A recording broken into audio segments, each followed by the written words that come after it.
កងសូតិនសូបិនស្នេហាទុនលេជលសាស្ទឹងអូប្រែកជ្រៃអោបនលេចស្វាយភូមិទី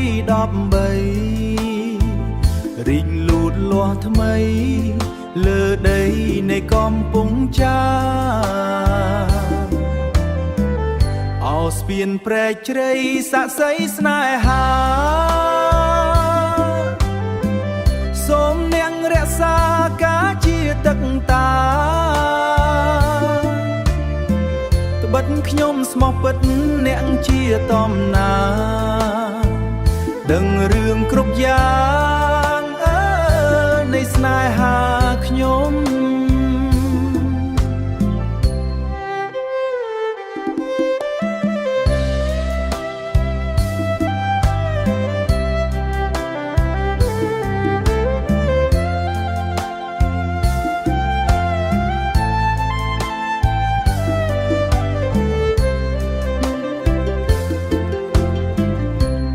កំពុងចាំស្នាមស្នេហ៍ភាំងក្តី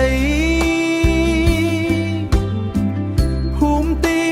13ជាទីជំរំប្រជាក្សែមសានរស់នៅជួបជុំកងសែននរំ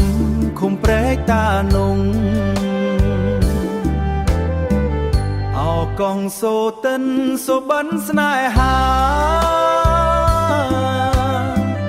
សូមនាងមេត្តាដល់ចិត្តខ្ញុំផង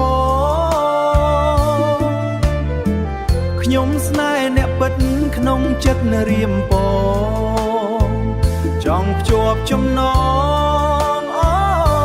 ដែនដី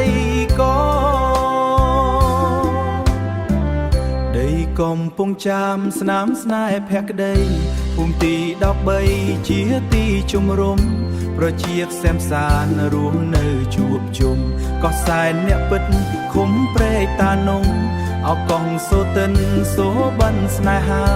សូមអ្នកពិតក្នុងចិត្តរៀមពងចង់ភ្ជាប់ចំណងដែនដីកង